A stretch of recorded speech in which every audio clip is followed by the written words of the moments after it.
Hello friends, welcome to my YouTube channel. My name is Rohit. मैं एक और आज एसक्यूएल का इंटरेस्टिंग क्वेश्चन लेके आया हूँ आप लोगों के लिए, जो कि अक्सर इंटरव्यूज में पूछा जाता है। क्वेश्चन है, how to split currency and amount in SQL. आप देख सकते हैं मेरे लेफ्ट हैंड साइड में एक टेबल है, करेंसी टेबल, जिसमें कॉलम है वैल्यू। यहाँ पे हमारे पास तीन वैल्यूज हैं। एक है INR 5000, second is euro 300 and third one is dollar 730। और हमें राइट हैंड साइड में क्या आउटपुट लेके आना है? हमें क्या करना है, करेंसी कोड को अलग स्प्लिट करना है और अमाउंट को अलग। दैट मीन्स यहाँ पे INR जो है, यहाँ पे वो अलग कॉलम में आ जाए और 5000 अलग, ऐसे ही यूरो और डॉलर स्प्लिट हो जाए और अमाउंट अलग आ जाए। तो अगर आपने मेरी पिछली वीडियोस देखी होंगी, तो उसमें हमने फर्स्ट नेम और लास्ट नेम को स्प्लिट किया था, राइट? लेकिन उसमें क्या होता है कि स्पेस हमारा एक कॉमन पोजीशन रहती है, जिससे हम फर्स्ट नेम और लास्ट नेम को स्प्लिट कर लेते हैं। बट यहाँ पे क्या है कि हमारे पास कोई स्पेसिफिक पोजीशन नहीं है जहां से हम ये आइडेंटिफाई कर लें। मीन्स फर्स्ट वैल्यू में हमारे पास 3 कैरेक्टर्स के बाद हमें अमाउंट स्प्लिट करना है, सेकंड में 4 और थर्ड में 6। दैट मीन्स यहाँ पे हमें ये नहीं पता कि कौन सी पोजीशन से हमें स्प्लिट करना है, क्योंकि हर रिकॉर्ड की पोजीशन अलग अलग है। तो इस केस में हमें एक एसक्यूएल का विंडोज फंक्शन की हेल्प से ही हम इसको स्प्लिट करेंगे, करेंसी कोड को और अमाउंट को। चलिए देखते हैं। आप देख सकते हैं मेरे स्क्रीन पे मैंने ऑलरेडी एक करेंसी टेबल क्रिएट कर लिया है, जिसमें हमारे पास 3 रिकॉर्ड्स आ रहे हैं।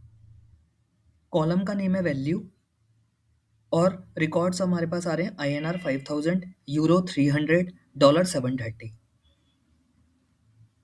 तो अब हमें क्या करना है, हमें अमाउंट को अलग स्प्लिट करना है और करेंसी कोड को अलग।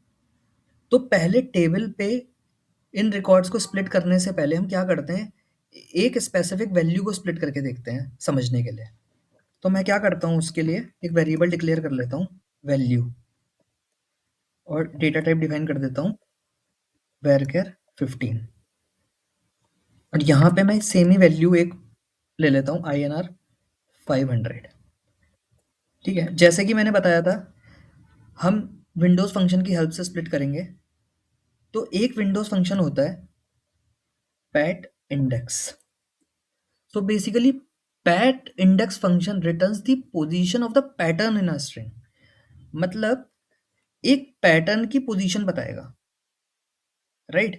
अगर इसे पैटर्न मैच कर दिया इसने, तो क्या होगा, ये 1 रिटर्न कर देगा, अदरवाइज 0, राइट? तो अब हमारे केस में हमें क्या करना है, हमें इसकी पोजीशन निकालनी है। तो मैं यहाँ पे क्या डिफाइन कर देता हूँ, परसेंटेज साइन लिया मैंने, यहाँ पे ले लिया हमने 0 to 9। ये क्या करेगा, पहली पोजीशन बता देगा जो भी हमारी इंटीजर वैल्यू आ रही है, किसकी वैल्यू की। इसको रन करके देखते हैं। इसने फोर्थ पोजीशन दे दी इस वैल्यू की, ये फोर्थ पे ही है। अगर फॉर एग्जांपल मैंने यहाँ पे 0 लिखा होता, सिर्फ 0, देखते हैं क्या आता। फिफ्थ, क्योंकि हमने यहाँ पे सिर्फ एक स्पेसिफिक वैल्यू दी, इसको जहां पे 0 दिखा उसकी पोजीशन इसने दे दी।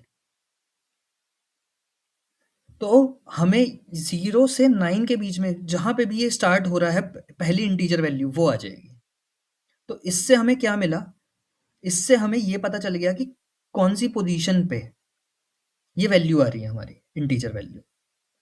अब हमें इंटीजर से पहले स्प्लिट करना है। तो अगर आपने मेरी पिछली वीडियोस देखी होंगी, तो हमने यहाँ पे लेफ्ट और राइट का यूज किया था। तो मैं यहाँ पे यूज कर लेता हूँ लेफ्ट, बिकॉज मुझे इससे पहले सारा उठाना है, राइट? तो यहाँ पे हम क्या डिफाइन करेंगे, वैल्यू,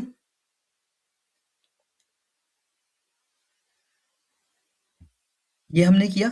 अब यहाँ पे क्या करेंगे, हम इसको रन करके देखते हैं। सॉरी, एक ब्रैकेट और आएगा यहाँ पे। अब हम इसको रन करते हैं। इसने INR 5 दे दिया, यहाँ पे हम -1 कर देंगे। इसने हमें वैल्यू दे दी INR, स्प्लिट कर दी। और ऐसे ही अगर मैं यहाँ पे सेकंड इसको ले लेता हूँ, यूरो 300,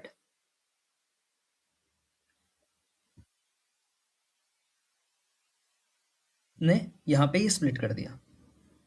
ठीक है, तो ये हो गया हमारा। हम इसको दे देते हैं एज करेंसी ये हो गया। अब हमें क्या करना है, अमाउंट को स्प्लिट करना है। तो अमाउंट को स्प्लिट करने के लिए हम क्या करते हैं, एक हमारे पास फंक्शन होता है सब स्ट्रिंग। सब स्ट्रिंग, अब हमें पता है कि ये वैल्यू से हमारे पास ये पता चल गया, लेफ्ट से हमने सारा स्प्लिट कर दिया लेफ्ट पार्ट। यहाँ पे हम क्या करेंगे, सब स्ट्रिंग में क्या होता है, 3 आर्ग्यूमेंट्स पास करते हैं हम। पहला आर्ग्यूमेंट हमारी वैल्यू हो गई, सेकंड आर्ग्यूमेंट हमारा ये हो गया,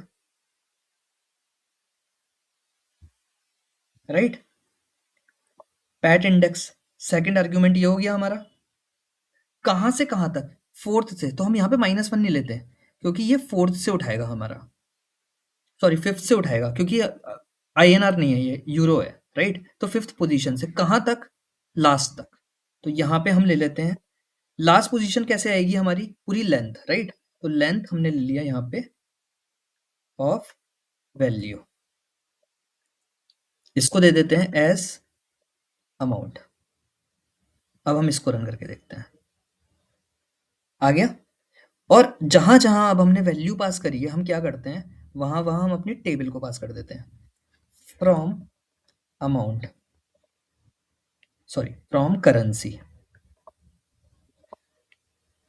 अब ये वैल्यू जो है, यहाँ पे हम ये वैल्यू को रिप्लेस करके इस टेबल का जो वैल्यू का कॉलम है उसको यहाँ पे पास कर देते हैं।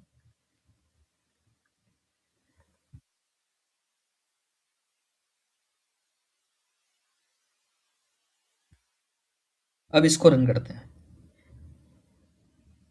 अब हमें इस वेरिएबल की ज़रूरत नहीं है बिकॉज ये सिर्फ हमने समझने के लिए लिखा था। अब इसको रन करके देखते हैं, आ गया हमारे पास, करेंसी हमारा अलग स्प्लिट हो गया, अमाउंट हमारा अलग आ गया। तो हमने यहाँ पे पैट इंडेक्स का यूज़ किया, सब स्ट्रिंग का यूज़ किया और लेंथ फंक्शन का। तो 3 विंडोज फंक्शन का यूज़ करके हमारा आउटपुट आ गया। उम्मीद करता हूँ आपको ये क्वेश्चन समझ में आया होगा। ऐसे ही इंटरेस्टिंग वीडियोस के लिए हमारे चैनल के लाइक करें और सब्सक्राइब करें। Thank you.